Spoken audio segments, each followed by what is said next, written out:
Olha, Senhor, como é cantar todo dia. Amém, Senhor. Amém. Amém. Acordar nossos irmãos. Amém. Amém. Que glória a Deus. Amém. Glória a Deus. Pode sentar. Paz do Senhor. Amém. Então, vamos continuar, no discipulado, falando sobre ele. Às vezes a gente fala uma coisa que a gente já falou, mas quando você ouve de segunda vez, de terceira, tal, às vezes vai trazendo luz, e isso é bom, né? E nós então acabamos, parei nesse slide aí, discipulado da nossa vida.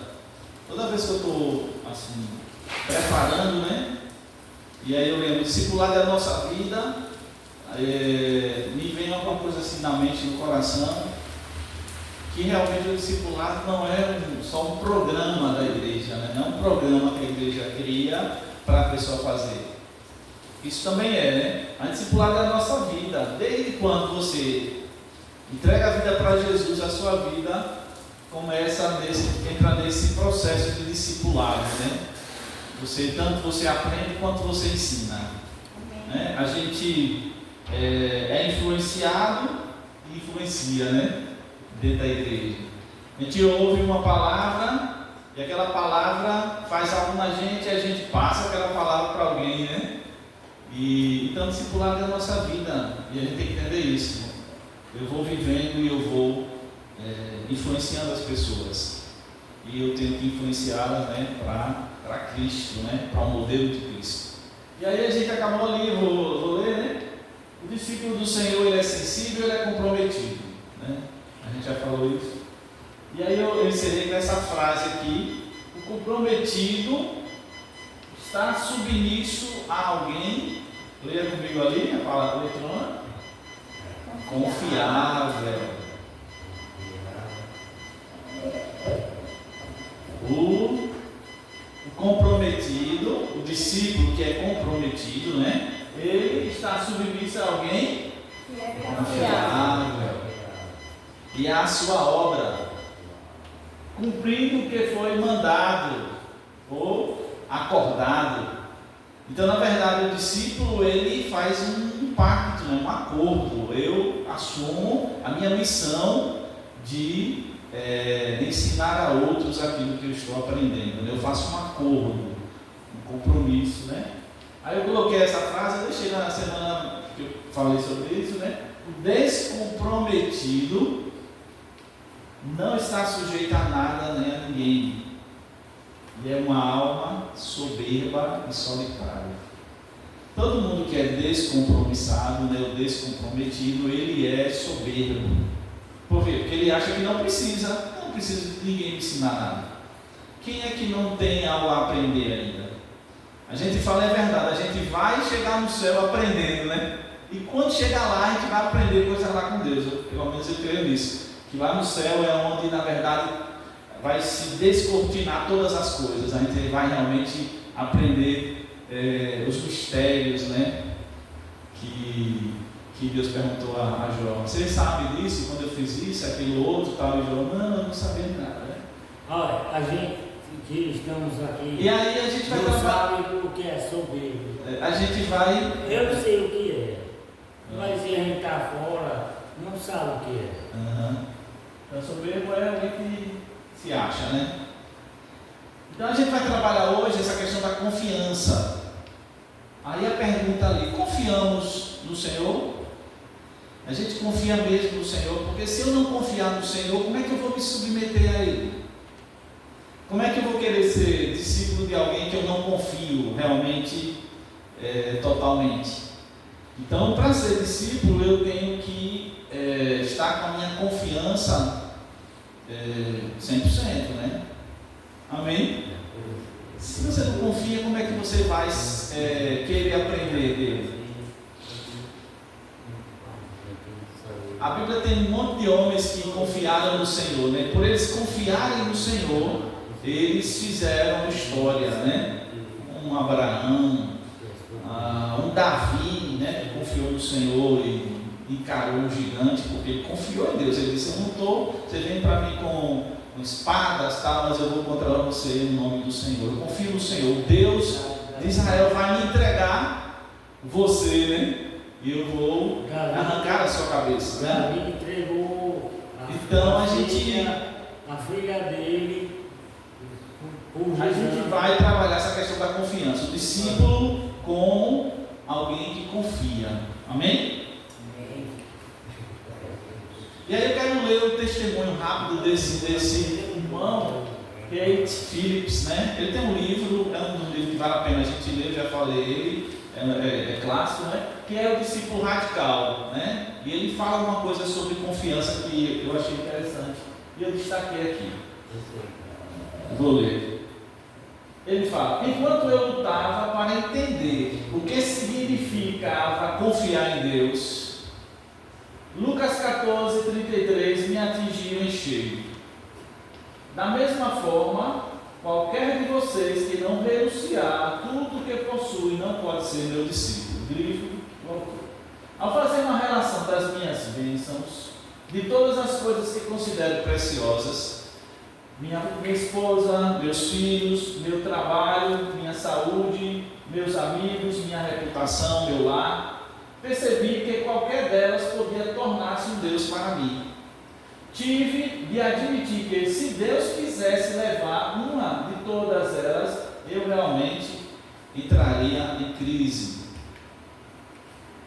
Então Deus me lembrou de que eu era um homem morto. E um homem morto não tem possessões. Renunciei a todos os meus direitos, a essas bênçãos, enquanto Cristo se tornou o Senhor da minha vida. Agora Ele simplesmente as emprestava. Se Deus escolher, em sua divina sabedoria, remover uma ou todas essas coisas que tanto amo, creio que Ele sabe o que faz e me dará a graça de continuar a me deleitar nele. Alguns cristãos estabelecem condições para a obediência, como: irei aonde o Senhor me mandar, exceto para votos. Ou farei tudo que o Senhor ordenar, se Ele me der a garantia de que nenhum mal acontecerá à minha mulher. O que isso realmente significa é: não vou a lugar nenhum, nem faço nada, a não ser que eu queira.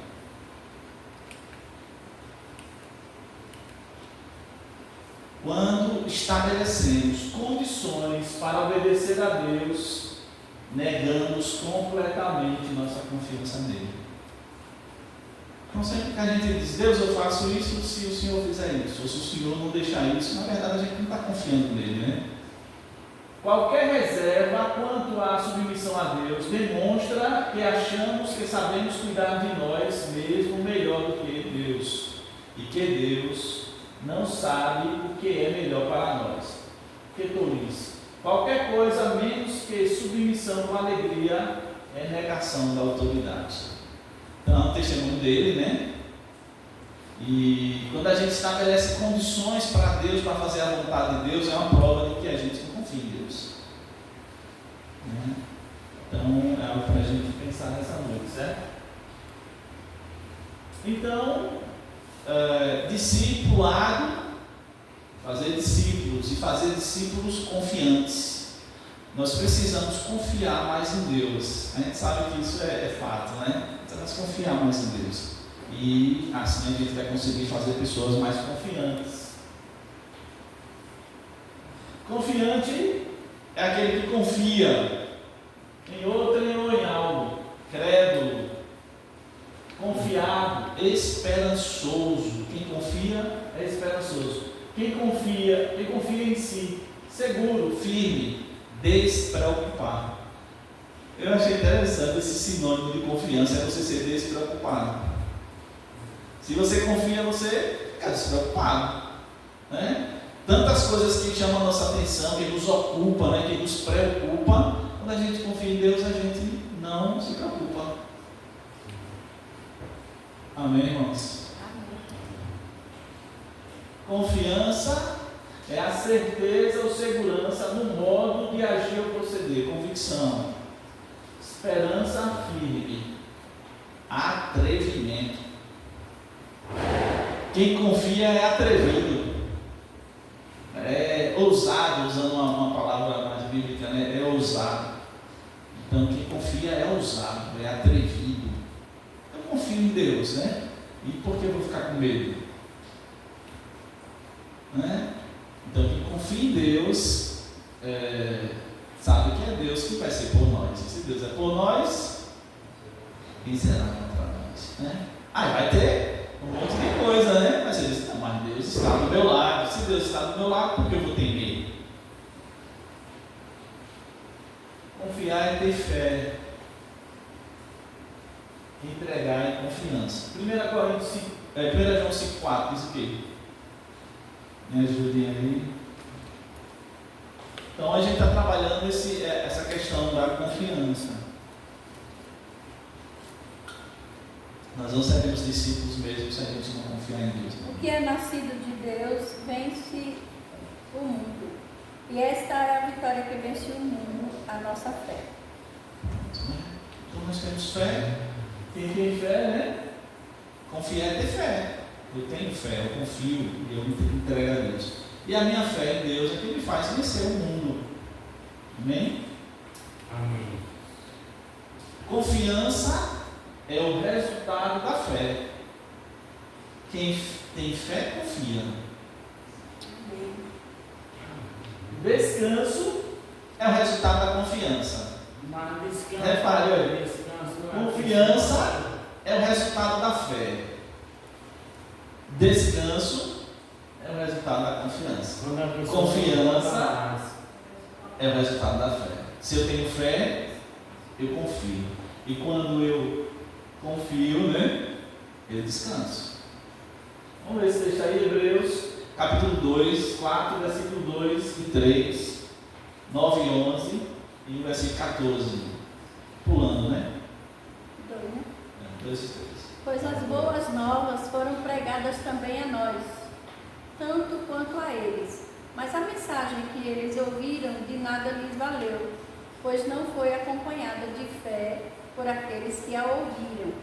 Pois nós, os que cremos, é que entramos naquele descanso, conforme Deus disse. Assim jurei na minha ira, jamais entrarão no meu descanso, embora as suas obras estivessem concluídas desde a criação do mundo. Mas você sabe fazer 9 a 11 e 14. Porque se Josué lhes tivesse dado descanso, Deus não teria falado posteriormente a respeito de outro dia. Assim, ainda resta um descanso sabático para o povo de Deus. 9 a 14. Não, e o 14, né? Portanto, visto que temos um grande sumo sacerdote que adentrou os céus, Jesus, o Filho de Deus, apeguemo-nos com toda a firmeza ou confiança à fé que professamos. Amém, irmãos. Então, na verdade, há um descanso em Deus. Há um descanso sabático, né? Há um descanso futuro. Que aí várias correntes, mas a gente vai falar sobre isso. Há um descanso futuro e há um descanso da alma, né? Quem crê, descansa. Então, confiança é o resultado da fé. A fé me leva a confiar e quando eu confio, eu descanso. Amém? E o discípulo precisa disso para viver o cristianismo, é confiar. Porque muita coisa vem para tentar tirar a nossa confiança em Deus. Roubar, né, de nós essa confiança no Senhor. Quem tem fé, confia. E quem confia, descansa. Você pode repetir comigo aí? Quem tem fé,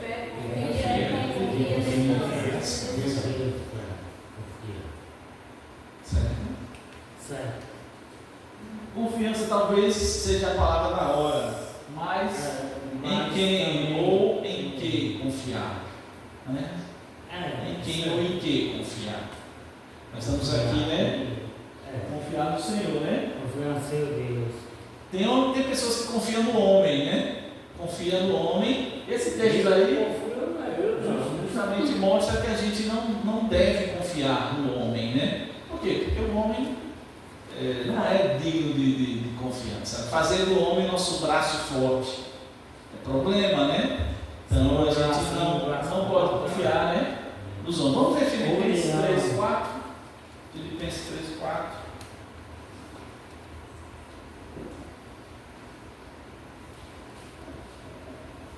Embora eu também tivesse razões para alimentar tal convicção, ora, se alguém julga que tem motivos para confiar na carne, eu ainda mais. Então, Paulo está dizendo, né, se tinha alguém que poderia confiar na carne, era ele, né? Podia confiar no homem, era ele. E ele estava falando no caso dele mesmo, né? Do que ele era, do histórico dele. Ele não estava dizendo, não confio, né, no homem, né, no homem Paulo, né? Então, a gente vai confiar no homem? Não, certo? Confiar no próprio coração?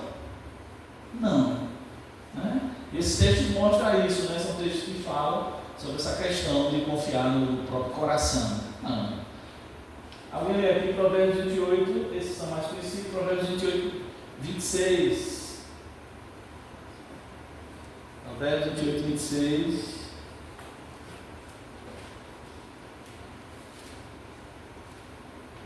Quem confia apenas em si mesmo é insensato. Porém, quem caminha de acordo com a sabedoria não pode pedir. Tem outra versão, né? Porque é diferente. Tem outra versão? Porque confia no Senhor, É diferente. porque confia no seu próprio coração é insensato, mas o que anda sabiamente escapará. Então, confiar no seu próprio coração é um perigo, né? Às vezes as pessoas dizem assim, faça o que o seu coração diz. Nunca faça o que o seu coração diz.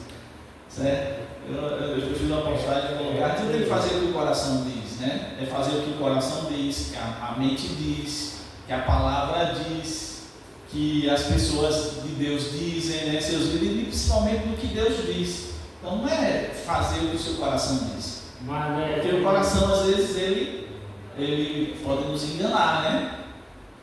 Eu não trabalho aquela ideia, eu já falei isso numa mensagem, que na verdade o nosso coração é enganoso, mas o coração do crente é diferente, né? Você vê que o coração do crente é diferente, o coração ele foi mudado na conversão, mas ele não é 100% confiável, não é 100% confiável, porque tem coisas ainda lá dentro que atrapalham, na verdade, né? Que atrapalham. Então, nossa confiança não está no coração, está na palavra do Senhor, está no próprio Senhor, certo? Então, vai confiar no coração, vai confiar na formosura, na juventude. Não é vão. O provérbio diz que é vão confiar na formosura, na juventude, certo? É vão. É por isso. Vai confiar nas autoridades? Não. É? Não. Salmo 146, vamos ler? 3 até o 10. Vai confiar nas autoridades? E quando eu falo que confiar, no sentido de você 100%, né? Não estou falando de não respeitar e tal, mas você vai confiar 100%. Em Deus a gente confia 100%, né? Em Deus a gente confia plenamente. E o discípulo tem que confiar plenamente em Deus mesmo, sem reserva. Mas as autoridades, quem achou o Salmo 146? Não confieis em príncipe, nem em filhos de homens, em quem há salvação. Em quem não há salvação. Pode ler mais. É até 10, sai-lhes o Espírito e eles tornaram para a sua terra, naquele mesmo dia. Perecem os seus pensamentos. Bem-aventurado aquele que tem o Deus de Jacó por seu auxílio, e cuja esperança está posta no Senhor, seu Deus, que fez o céu e a terra, o mar e tudo quanto há nele, e que guarda a verdade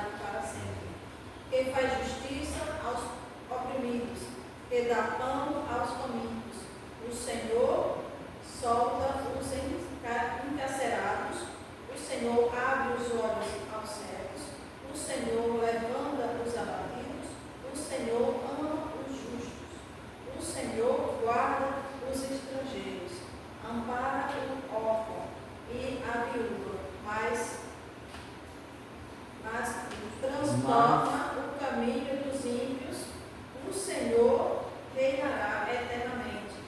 O teu Deus, ó Sião, é de geração em geração. Louvai-o ao Senhor. Amém. Então a gente vai confiar em príncipes, que sai o fôlego e tchau, e acaba, né? Todos os príncipes, todos os poderosos passam rapidamente. Não, né? Confiar na sabedoria? Não. Né?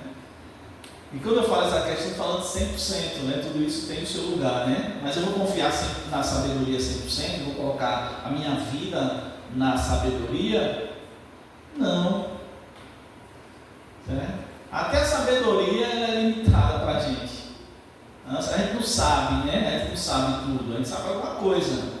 Então nunca você vai depositar sua fé totalmente na sabedoria. Alguém quer ler esse texto? Confia no Senhor de todo o coração e não te estremes no teu próprio entendimento. Confie no Senhor de todo o teu coração, né? Mas não se apoie, né, nos seus próprios pensamentos, não se estribe no seu próprio entendimento, ou seja, não se coloque em cima do seu próprio entendimento. Não é, irmãos.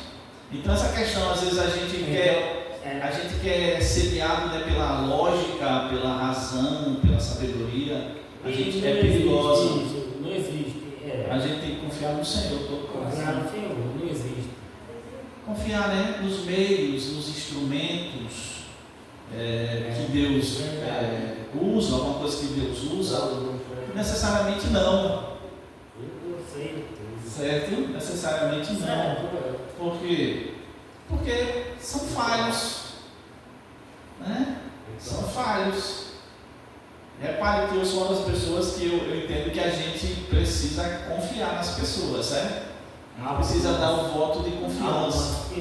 A gente tem que dar um voto de confiança às pessoas, né? Agora, confiar plenamente nas pessoas, não. Não, é verdade. Confiar plenamente só em Deus.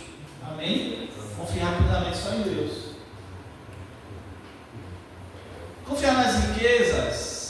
Vai confiar nas riquezas, no dinheiro? Não. Né? Vai confiar nas riquezas? Não, né? Então esse texto fala que a riqueza, na verdade, ela vamos ler? Esse texto que eu queria ler com você, Provérbios 11, 4 e 28, Provérbios 3, 4, 5 e 1 Timóteo 6, 17.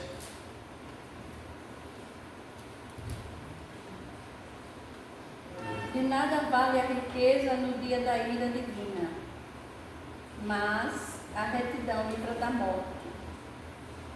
4, depois 28, né? Quem confia em suas riquezas certamente cairá, mas os justos florescerão como a folhagem verdejante. Amém. Provérbios 3, 4, 5 e 1 Timóteo 6, 17. Não esgote suas forças tentando ficar rico. Tenha bom senso. As riquezas desaparecem assim que você as contempla, elas criam asas e voam como águias pelo céu. Para aqui no negócio, né? E Paulo falando a Timóteo, 1 Timóteo 6, 17.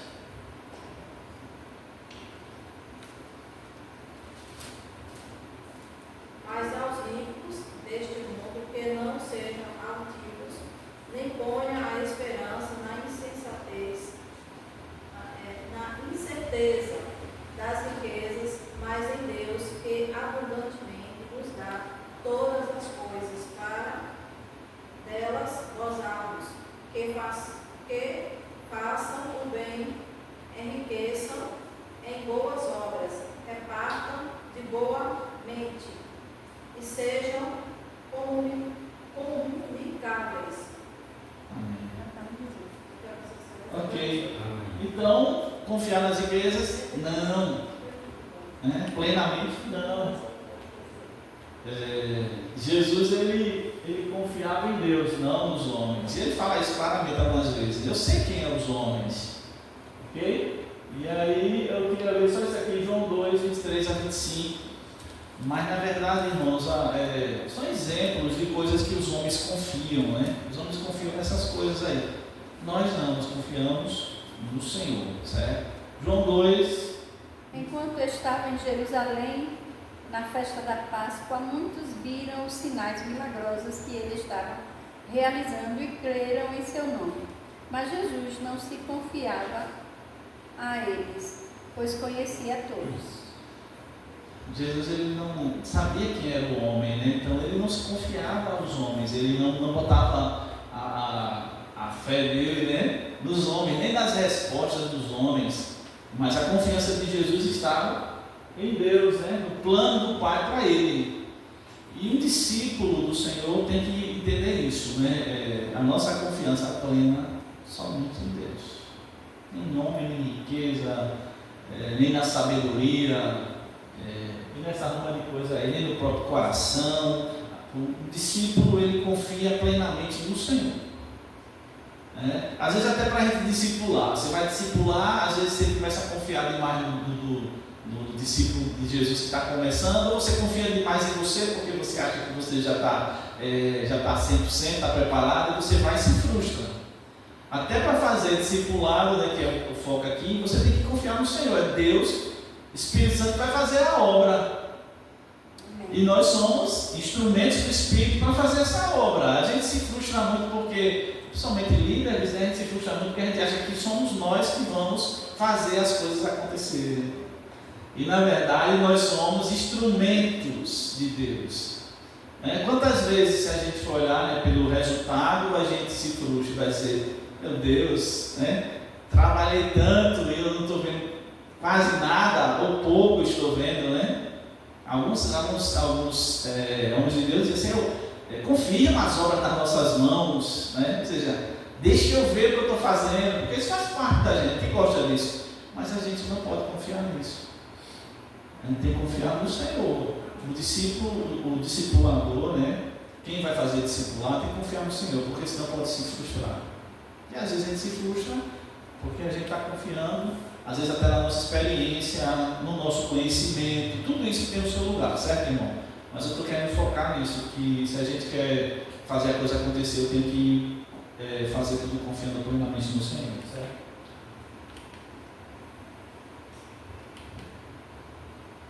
Aí, a gente vai passar rapidamente, né? Jesus ele confiou em Deus plenamente, né? E uma coisa que Jesus fez foi que a gente chama de esvaziamento dele, né? Filipenses fala que ele se esvaziou. Sendo Deus, não tendo por usurpação ser igual a Deus, mas aniquilou-se a si mesmo, ou esvaziou-se. Quando Deus, Filho, se esvaziou da glória que ele tinha antes com o Pai, ele precisava confiar em alguém. Quem ele confiou? No próprio Pai. Entre aspas, né, de certa forma, Jesus ele se limitou, autolimitou, né? E aí teve que confiar em alguém. E você vai ver na vida de Jesus, então, para Jesus encarnar, ele teve que confiar no plano de Deus, certo? Ele teve que confiar no Pai, certo? Então ele nasceu, ele quis ser homem, né? Ele se tornou homem, mas ele fez isso confiando no Pai, certo? O Pai estava sempre com ele, né? Ele viveu, né? Se a gente ler esse texto aí, ele viveu se identificando, na sua identificação conosco, ele também estava confiando no Pai. Eu queria ler com vocês Hebreus 2, 14 até o 18. Ele nasceu e ele viveu confiando no Pai.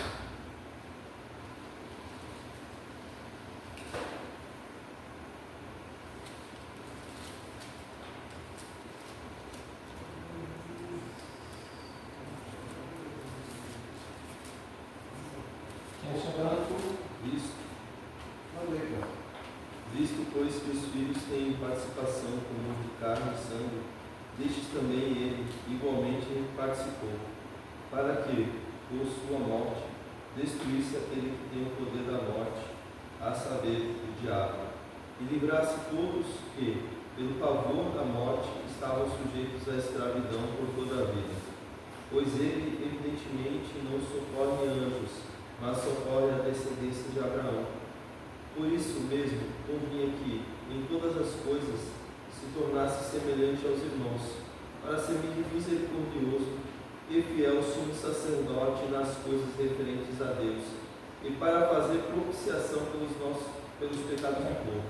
Pois naquilo que ele mesmo sofreu, tendo sido tentado, é poderoso para socorrer os que são tentados.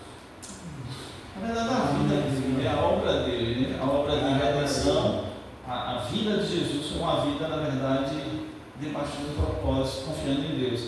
Hebreus 2, 7 diz assim: Tu o fizeste um pouco menor do que os anjos, de glória e de honra o coroaste, e o constituíste sobre as obras das suas mãos. Versículo 9: Vemos, porém, coroado de glória e de honra aquele Jesus que fora feito um pouco menor do que os anjos, por causa da paixão da morte, para que pela graça de Deus provasse a morte de todos. Então ele nasce confiando em Deus, ele vive. A vida de Jesus foi uma vida de dependência, de confiança no Pai, que o plano estava estabelecido, e ele morre confiando no Pai. Lembra na cruz, quando ele fala: Deus meu, por que me desamparaste?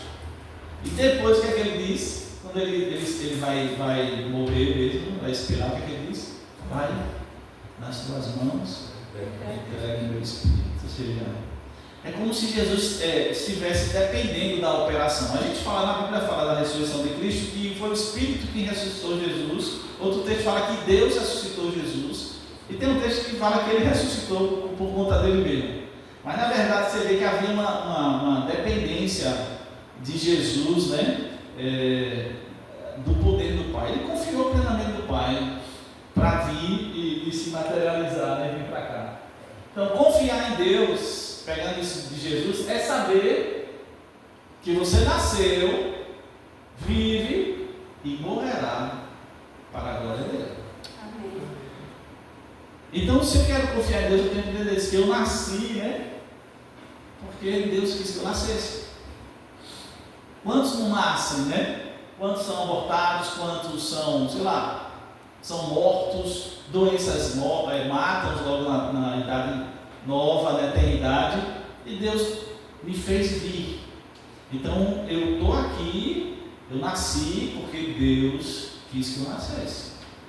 Não foi a parteira, não foi o médico, foi Deus que me deu a vida e me fez nascer, né? Eu vivo confiando nele. Irmãos, a gente dorme e quando a gente acorda, a gente só acorda porque Deus deixa, né? E a gente se locomove. Paulo fala isso, né? Que você respira, você anda, tudo porque ele deixa você fazer isso. Ou seja, a gente, sem perceber, a gente depende demais de Deus.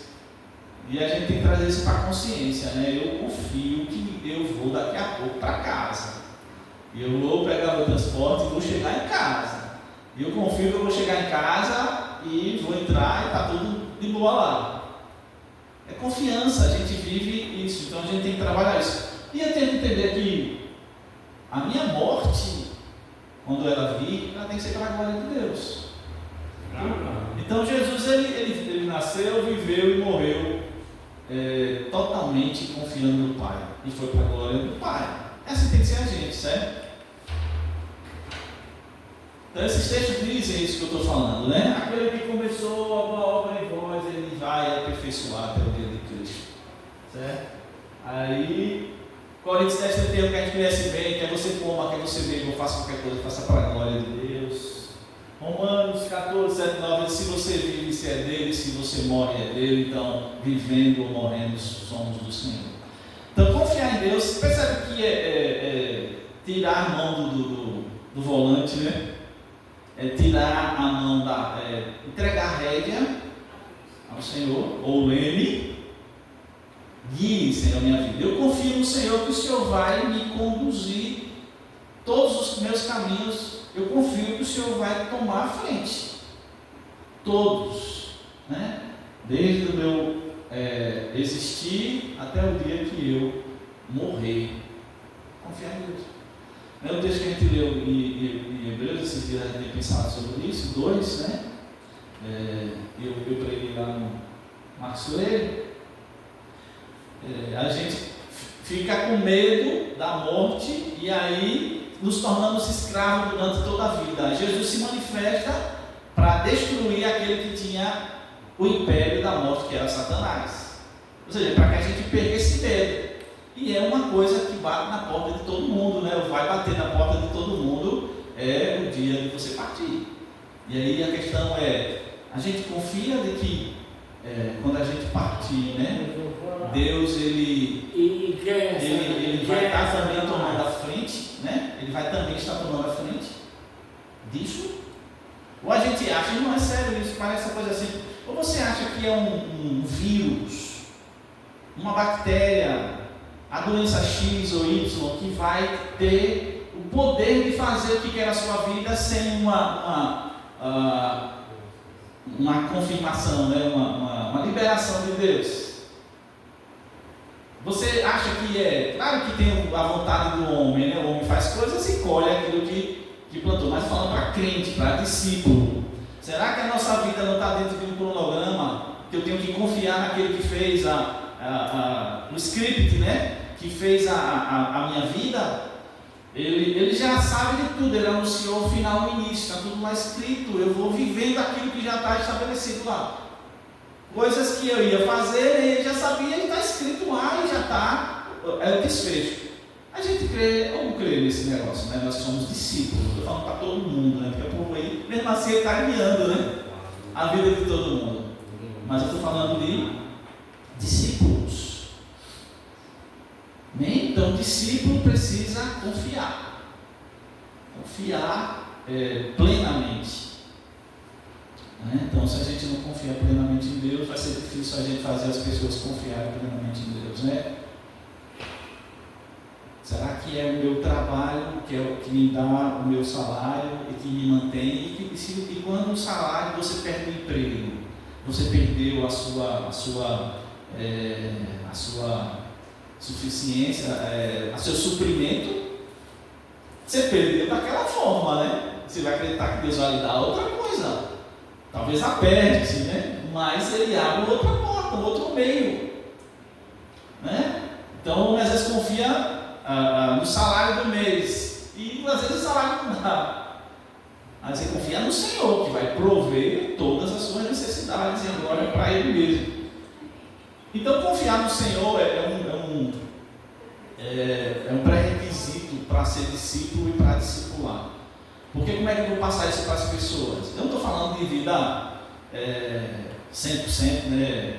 Aquela coisa maravilhosa que não tem nada, só glória, glória, aleluia. Não, estou falando de uma vida normal, mas uma vida que a gente vai, se o Senhor deixar, se o Senhor quiser, se Ele fizer, Ele faz e pronto. A gente tem que ter esse arrematezinho no final, né? Tá sim, mas eu confio no Senhor, eu confio nele, que Ele vai tomar a frente das coisas, certo? Então, nascer, viver e morrer, a gente tem que entender que Deus estava e está no controle da nossa vida.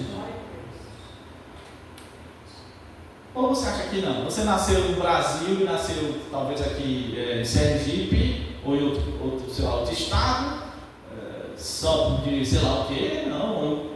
A sua família foi uma família por acaso, né? Ou seja, você nasceu na sua família, mas foi um erro. Não, você nasceu ali porque tem que ser um erro.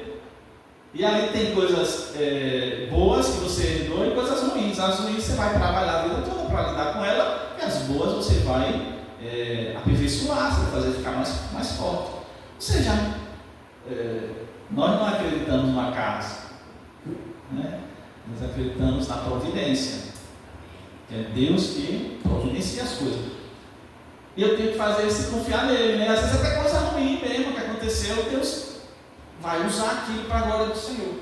Eu não sei na sua vida, mas eu já vi na minha vida, e ultimamente eu vi mais ainda, que coisas ruins, elas trouxeram uma estrutura diferente da minha vida, que me faz ser um homem melhor do que o que eu vivia antes.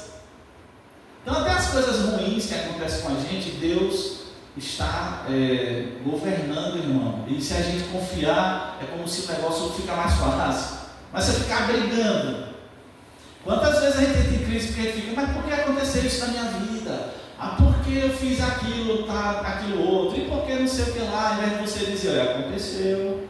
Então, qual é o propósito, né? Qual é a lição? Acha Deus no negócio.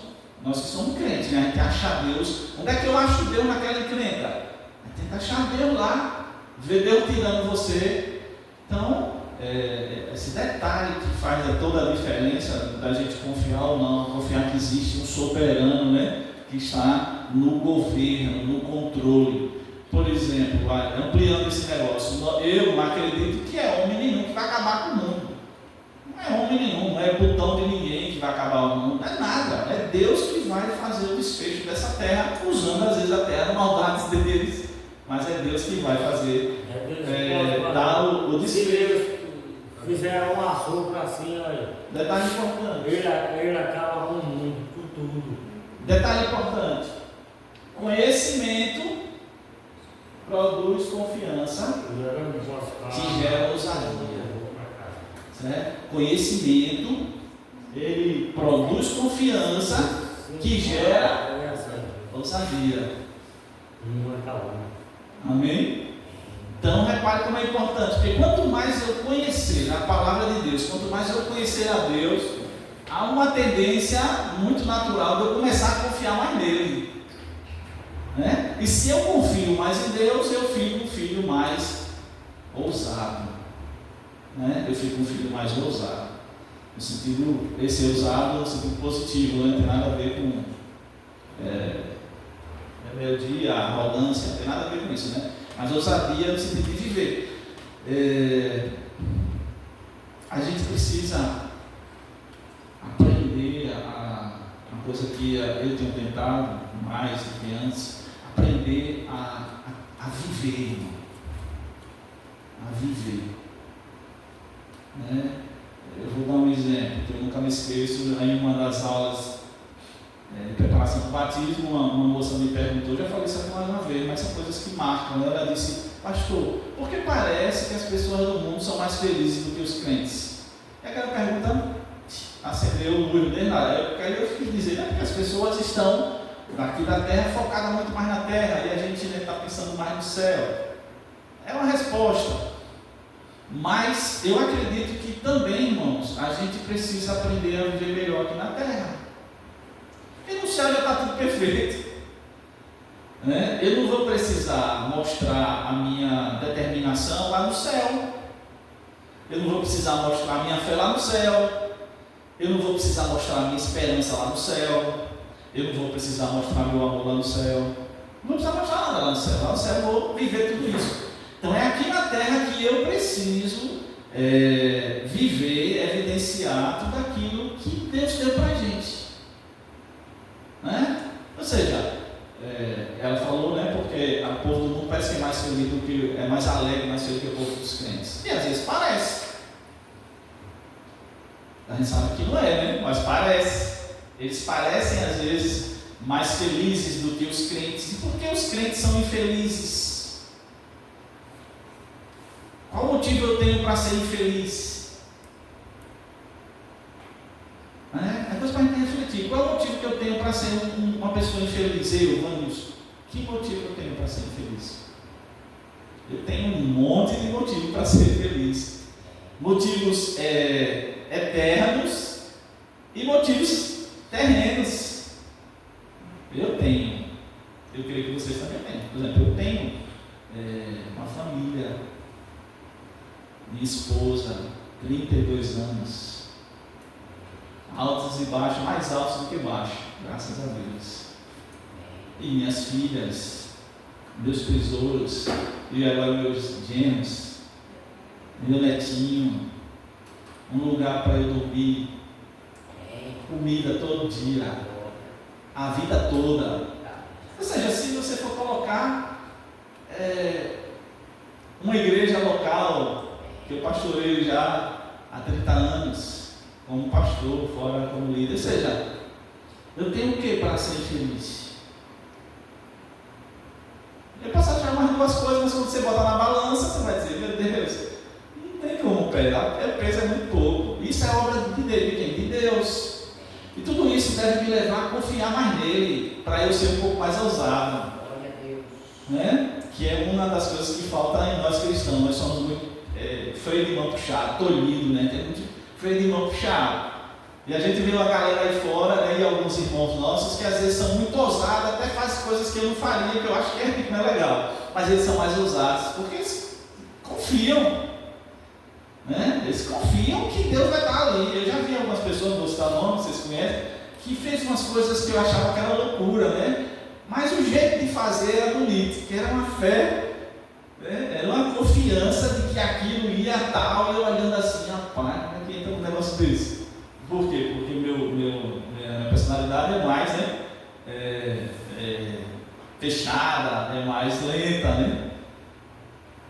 Ou seja, mas eu creio que talvez a gente precise conhecer mais Ele, conhecer mais Deus, conhecer Deus pelas Escrituras e conhecer a Deus pela nossa vida, irmão, dia a dia, né? Nos momentos de comunhão, do quarto fechado, conhecer a Deus nas encrencas, que a gente vê Deus entrando com a gente nas encrencas, porque é importante eu ter a minha confiança bem firmada no Senhor. Por isso que não é em A e B e C, em instituição, não é isso? Não é na instituição, apesar que eu bato palma para a igreja do Senhor. Eu sou um dos que acredito na igreja. Eu acredito na igreja. Eu sou um dos que acredito na igreja do Senhor. Eu acredito mesmo na igreja do Senhor. Mas por quê? Porque tem um dono, a igreja tem um dono, que é Jesus Cristo. Eu acredito demais, é sério, eu estou falando para vocês, eu acredito demais na igreja do Senhor. Mesmo um monte de coisa que a gente vê às vezes por aí, né? Mas eu acredito muito na igreja do Senhor. Mas é por causa da igreja, porque a igreja tem um dono, tem um responsável direto por ela, que é Jesus Cristo. Então, conhecimento produz confiança. Procure conhecer mais, conhecer as Escrituras mais. Todo mundo aqui é experiente já, né?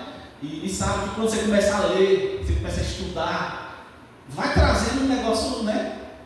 Vai ampliando, né? Vai ampliando. Você estuda, vai ampliando. E sempre que a gente busca, vai ampliar. Eu não sei onde é que aparece o negócio, mas quanto mais você busca, mais você acha, mais vai ampliando. E mais você vai confiando, né? Mais você vai confiando, certo? E vai gerar os amigos. Hebreus, vamos ler aí. Vamos ler melhor, né? Hebreus 4, 14 a 16. Você já leu? Acho que Hebreus 4, 14. Deixa eu ver. Portanto, visto que temos um grande sumo sacerdote que adentrou os céus, Jesus Cristo, Filho de Deus, apegamos com toda a firmeza na fé e a profissão. Mas olha hoje, né? Pois não temos um sumo sacerdote que não possa se compadecer das nossas fraquezas, mas sim alguém que, como nós, passou por todo tipo de tentação, porém sem pecado. Assim, aproximemos-nos ao trono da graça, com toda a confiança, a fim de recebermos misericórdia e encontrarmos graça que nos ajude no momento de necessidade. Eita Jesus, que versículo esse daí, né? Chegue lá na presença de Deus, no trono da graça, com confiança, e você vai alcançar misericórdia, vai alcançar graça. Mas chegue confiando, né? Às vezes a gente chega duvidando. Mesmo que seja duvidando, vá. Porque quando você vai duvidando, né, o Espírito Santo vai arrumando, vai dizer, rapaz, confie mais, né? Confie mais. Mas quando a gente chega confiando, a gente fica quase inabalável, vamos dizer inabalável, né? Quando você confia em Deus, né? É difícil você ser abalável, né? Esse eu coloquei aqui que conhecimento, né? É teoria praticada, certo? Romanos 8,32, conhecereis a verdade, e a verdade vos libertará. E a gente sabe que não é um conhecimento só de mente, não é um conhecimento teórico só. A Bíblia não é um livro de teorias, né? Um monte de teorias. A Bíblia é um livro que quer que a gente viva. Se a gente ficar só na teoria, a gente não alcança, né? Que já é bom, certo? A teoria já é uma coisa boa, né? Conhecimento teórico. Mas, biblicamente, o conhecimento é muito mais do que teoria, né? É uma vivência. Quando Deus manda a gente fazer alguma coisa, você diz: olha, Deus, eu não estou muito ainda entendendo esse esquema aqui não, mas há uma ordem, né? Eu vou fazer. Né? Eu creio que o Senhor sabe mais do que eu. Aí você vai e faz, né?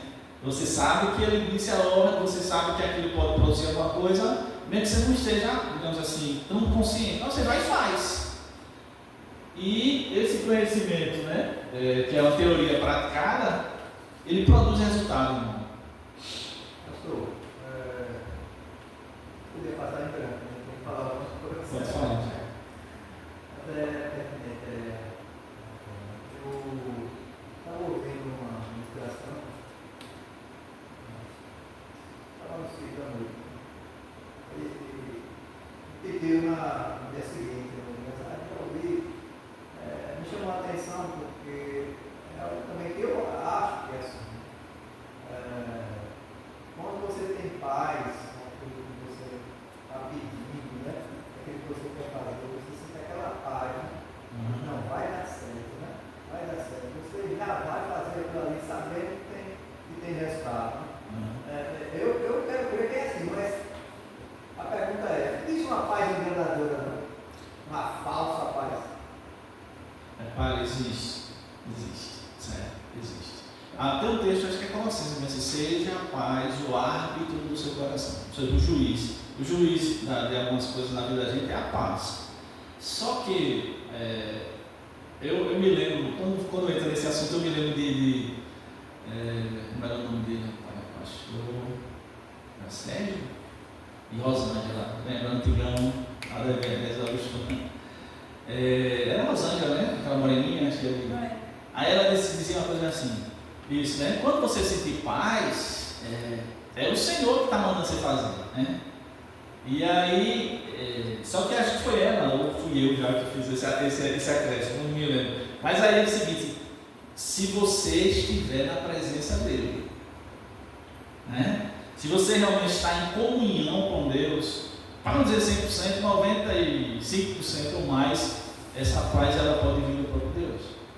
Porque pode ser que você seja de Deus, mas você não esteja em comunhão com Ele, né? Dá para entender isso, né, irmão? A gente é de Deus, mas nem sempre a gente está tão íntimo de Deus assim, a gente está tão sensível. E aí você pode sentir alguma coisa simplesmente ser lógica, ser razão, ser emoção, né? Por isso que essa questão do coração ou dessa paz, né? Ela precisa passar pelo teste, né? Pelo crivo da palavra, né? Então, então aí pelo crivo da palavra, né? Mesmo que você esteja altamente consciente e sentindo uma tranquilidade no coração, você precisa ver se as escrituras têm algo contra. Tem algo na Bíblia, né? Espírito Santo, tem algo na Bíblia que é contra essa coisa que eu quero, que está me dando um sentimento bom, né? De paz? Tem. Aí o Espírito Santo vai lembrar, né? Você vai lembrar, só não tem. Senhor, qual a motivação, né? O que é que isso vai trazer de glória para o Senhor? Né? Por exemplo, se fizer bem para mim, dá glória a Deus, irmão. Amém? Não estou falando que você vai fazer tudo, não, só se for para a glória de Deus, não é nesse sentido, não. Se algo faz bem a você e a sua família, é para a glória de Deus. Entendeu? Estou falando nesse sentido, mas que Deus ganha o que com isso? Deus ganha o que com isso? Né? Por exemplo, Deus vai te fazer rico, beleza, 10. Deus ganha o que com isso? Nada.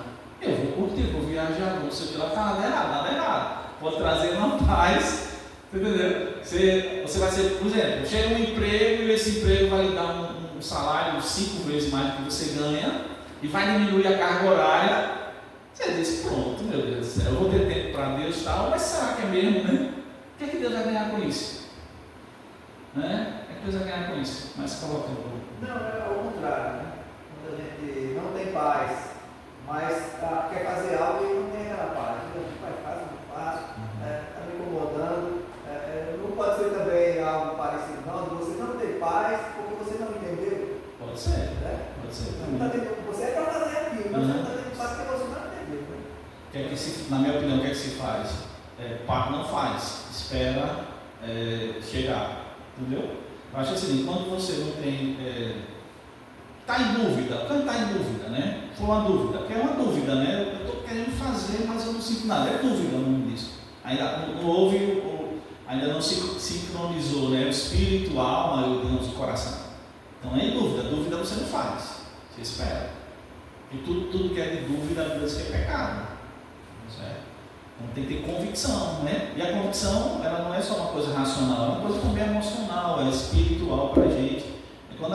Então, se não tem essa convicção, espera, certo? Para ter essa convicção. Isso não quer dizer que eu não estou tendo pai, não fazer não. Não, você dá uma parada e deixa de molho, né? Deixa no altar. Acho que deixa lá em banho-maria, cozinhando e fica, né? Cercando, né? Fica cercando, né? Até que você sinta pelo menos um sinal verde, nem que não venha aquela paz, né?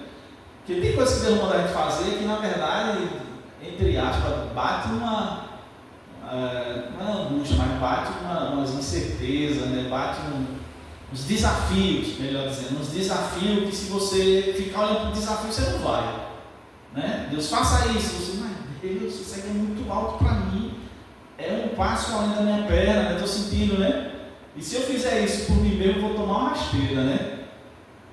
Ou seja, é tempo de você ficar buscando, né, sei lá, uma sincronização, sabe? Mas isso a experiência também faz o crescimento, né? Às vezes a gente vai dar uma cabeçada, eita, e volta, né? Olha, irmão, a gente não tem que ficar com medo de errar. Né? A gente não pode, o medo de errar no sentido de bem assim, deixa eu reformular, né? Não é bem o medo de errar que eu queria dizer. Eu vou dizer como eu falei nisso, a gente precisa ter medo de viver. E quando você vive, você vai errar, mesmo sem querer, certo? Então a gente não tem que ter medo, eu acho que é uma coisa que nós cristãos, a gente entende isso, é porque a gente não quer desagradar a Deus, mas a gente não precisa ter medo de viver. E viver às vezes vai trazer alguma coisa que não é tão legal. Você já faz. Eu não estou falando uma coisa descarada, né? Não, eu vou meter a cara, faço o que eu quero, tá, sei que lá, e Deus vai. Aí já é outro extremo, né? Deus vai cuidar de mim, pai. Eu penso que as pessoas fazem isso e eu acho que às vezes Deus tem uma misericórdia que cuida mesmo. Eu digo, pai Deus, você chegou, o cara não está nem aí. Né? Ele foi mesmo de peito aberto. Mas essas coisas são coisas do Espírito, né? Princípios sólidos para o discípulo. Confiança sempre em Deus, né? Confiar sempre em Deus. Certo? Carga do horário ali. Permaneça sempre em Deus. Eu confio em Deus e eu permaneço em Deus. Nada que me tire de Deus tem a ver comigo, né? E espera sempre em Deus. O discípulo ele confia em Deus, ele permanece em Deus e ele espera em Deus. Né? Esperar, às vezes, irmãos, não é não fazer nada, né? Salmo 40, esperei com paciência no Senhor. A luz coloca aqui o melhor segredo de paciência, né? Eu esperei confiantemente no Senhor. E Ele se inclinou para mim e ouviu meu clamor. Espero confiantemente. Então esperar nem sempre é não fazer nada. Esperar às vezes é fazer o que já está mandado fazer. Amém? Né? Quando eu já sei que Deus mandou, eu vou esperar. Certo? Mas é caso em caso, né? Porque parece que se contradiz as coisas, mas não. É caso e cada caso é um caso. Mas aí são princípios do discípulo. Se precisa confiar, precisa permanecer em Deus e esperar em Deus. Três coisinhas que a gente precisa, né? Aí tem esses três aí, mas não ganha tempo de acabar outro. Confiar em Deus é saber que Ele começa, desenvolve e acaba aquilo que Ele mesmo começou. Então, você confia em Deus, eu creio que Ele começou. Eu creio que Ele vai desenvolver isso e que Ele vai acabar o que Ele começou. Então, a obra que Deus começou, Ele acaba. Se for de Deus, se foi Deus, vai ter um desfecho. Né? Vai ter um desfecho. Mesmo que eu não veja. Mas vai ter. Certo? E eu preciso confiar. Deus começou esse negócio. Então, se ele começou, ele está junto.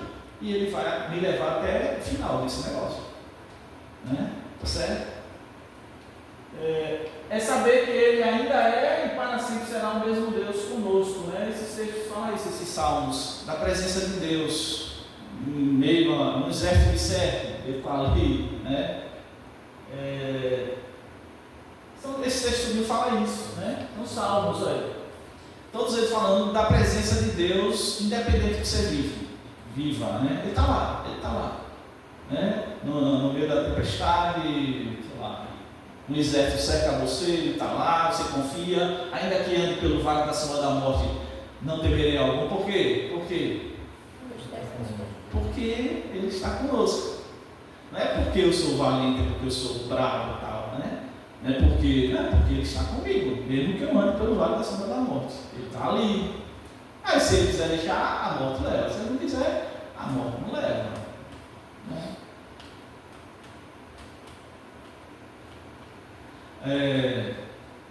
Eu já contei aqui uma vez, mas é aquela questão, o cara vai passar em um cabo de aço, né? Você já ouviu essa ilustração, vai passando um cabo de aço de um prédio para outro. Você tem uns malucos que fazem isso, né?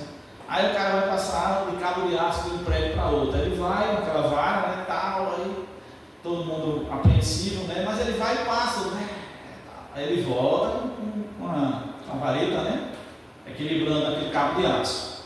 Ele pega um carrinho de mão, bota em cima do cabo de aço e ele vai com o carrinho de mão, vai e volta, ele vai e volta. Eita, esse cara é bom mesmo, né, aquele bicho. Aí ele diz bem assim, eu gostaria de alguém para ir sentado no carrinho para atravessar. Quem foi? Quem é que vai? Todo mundo aplaudiu e dizia, você é o cara, mas quem é que vai? Aí um pivetinho lá embaixo dizia assim, eu vou. Aí suba. Aí o pivete subiu, ele botou o guri e atravessou e voltou com o pivete. Aí ficaram impressionados da coragem daquela criança. Mas como é que você foi? Como é que você confiou nele? Ele é meu pai. Ele é meu pai. Essa é mais ou menos a história da gente. Ele é meu pai. Né? Ou ele é meu Deus. Então se ele mandou eu subir um carrinho de mão para atravessar um cabo de aço e ele levando, bom, eu vou lá, eu vou com ele, né? Mas se for outro eu não vou. Mas se for meu pai, se for meu Deus, eu vou. Isso é confiar em Deus. É mais para trazer uma ilustração para a gente. É isso que é confiar em Deus, irmão. Ninguém vai, todo mundo bate pau, mas ninguém vai. Né? Mas o filho vai, porque ele sabia que era o pai dele. E se o pai não ia fazer, ele caiu lá de cima, né? A gente está encerrando mais. Abacuque 3, 17 a 19, né? Texto maravilhoso. Porque ainda que a figueira não floresça, nem haja fruto na vide, ainda que decepcione o produto da oliveira, e os campos não produzam mantimento, ainda que as ovelhas da malhada sejam arrebatadas, e nos currais não haja gado, todavia eu me alegrarei no Senhor, exultarei do Deus da minha salvação. Olha que coisa, o Senhor Deus é a minha força e fará os meus pés como as das servas rocosas e me fará andar sobre as minhas alturas. É isso que é confiar em Deus. Porque quando a gente fala em confiança, a gente pensa só em confiança para a gente receber as coisas, para ter as coisas, para Deus fazer maravilhas, milagres. Isso é um detalhe da confiança, é uma parte da confiança. Mas quando não tem nada, quando falha, quando falta, não sei o que, né? Aí é que você vai confiar. Então é confiar para ter e confiar para não ter as coisas, né? É confiar para receber e confiar para não receber também. E continuar confiando. Né? E continuar confiando. Essa confiança que o discípulo ou o discipulador tem que ter e a gente passar isso para os outros, né? Fica só isso. Espaço. Irmãos, vamos encerrar então. É um desafio, né? Um desafio para nós, discípulos, confiar mais no Senhor. Não confiar em nosso simples coração, na nossa mente, no nosso braço, no nosso dinheiro, na nossa juventude, na nossa força. Né? Tudo isso, eu repito, tem o seu lugar, mas confiar mesmo plenamente no Senhor para qualquer coisa, né? Para qualquer coisa. Que Deus assim nos abençoe e que faça a gente confiar mais nele. Amém? Vamos orar para a gente ir para casa. Você pode ficar em pé. Querido Deus, a gente quer te agradecer, Pai, te agradecer porque o Senhor foi e sempre será o mesmo Deus. O Senhor é digno de toda a confiança, Senhor. Não há em Ti nada que me faça duvidar, não há nada em Ti, Senhor, que me faça temer. Ó Deus querido, se a gente conhecer mesmo o Senhor, e é isso que Ele está fazendo aqui, Senhor, estudando e pensando, meditando, a gente tem certeza que a gente vai andar seguro na terra, Senhor. Seguro porque o Senhor é a nossa fortaleza, o nosso rochedo, o nosso alto retiro, o Senhor é onde a gente se abriga, o Senhor é Deus querido, é a torre forte, é o castelo forte. E a gente quer nessa noite dizer a Ti, querido Espírito Santo, a mim e aos meus irmãos, nos ajuda Espírito Santo, porque viver cada dia é um desafio, Pai. E a gente, as coisas que a gente sabe, beleza, Pai, a gente até entende um pouco, mas aquelas que a gente não viu, aquilo que foi arquitetado por Satanás, aquilo que homens, talvez malignos, pensaram, Pai.